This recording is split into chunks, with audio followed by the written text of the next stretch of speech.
या बातम्यांचे प्रायोजक आहेत मेसर्स पुरुषोत्तम नारायण गाडगीळ, सराफ आणि जवेरी यांच्या शाखा महाराष्ट्रापासून कर्नाटकपर्यंत वेगळ्या वेगळ्या डिझाईन्स आणि आकर्षक डिस्काउंटसह मेसर्स पुरुषोत्तम नारायण गाडगीळ।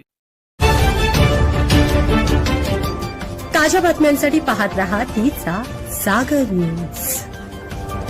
सांगली जिल्हा परिषदेतील आघाडीची सत्ता उलटवण्याच्या प्रयत्नाला सुरुंग, भाजपला मतदान केलेल्या सदस्याचा युटर्न। सांगली जिल्हा परिषदेत सत्ताधारी राष्ट्रवादी काँग्रेस शरदचंद्र पवार काँग्रेस आणि राष्ट्रवादी काँग्रेस आघाडीची ताकद आणखी वाढली आहे। अध्यक्ष उपाध्यक्ष निवडीवेळी भाजपला मतदान केलेले करगणी जिल्हा परिषद गटातील राष्ट्रवादी काँग्रेसचे सदस्य विनायक मासाळ पुन्हा राष्ट्रवादी काँग्रेसमध्ये परतले आहेत। विनायक मासाळ पक्षादेश डावलून अध्यक्ष निवडीवेळी माजी खासदार संजय काका पाटील यांच्यासोबत महायुतीला मिळाले होते।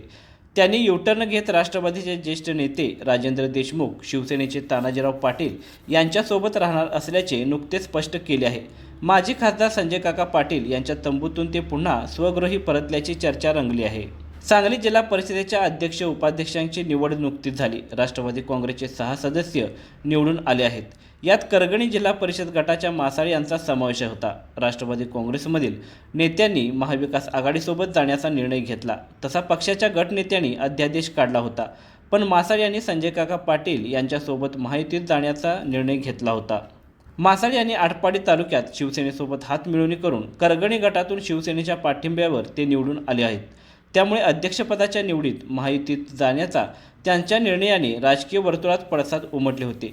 याच पार्श्वभूमीवर मासाळ यांनी पत्रकार परिषद घेऊन शिवसेनेचा जिल्हा परिषदेवर अध्यक्ष होणार असल्यामुळे मी सोबत गेलो होतो असे स्पष्टीकरण त्यांनी दिले आहे। मासाळ म्हणाले, मी राजेंद्र देशमुख, तानाजीराव पाटील यांच्यासोबत काम करणार आहे। भाजपसोबत जाण्याचा प्रश्नच येत नाही। शिवसेनेचा अध्यक्ष होणार म्हणून मी तिकडे गेलो होतो। मासाळ यांनी भूमिका स्पष्ट करून माजी खासदार संजय काका पाटील यांची साथ सोडून परत तानाजीराव पाटील यांच्यासोबत आले आहेत। त्यामुळे या भूमिकेची चर्चा चांगलीच रंगली आहे। सांगली जिल्हा परिषदेत अध्यक्षपदाच्या निवडणुकीत आघाडीच्या संगीता पाटील यांना 34 मते तर स्वप्नाली मासाळ यांना केवळ 25 मते मिळाली होती। पण त्यानंतर पुढच्या वर्षभरात ही सत्ता उलटवण्याचे प्रयत्न सुरू असल्याची चर्चा दबक्या आवाजात आहे। आता या 25 पैकी आणखी एक सदस्य कमी झाल्याने जिल्हा परिषदेतील सत्ता उलटवण्याच्या छुप्या प्रयत्नांना सुरुंग लागल्याची चर्चा होत आहे।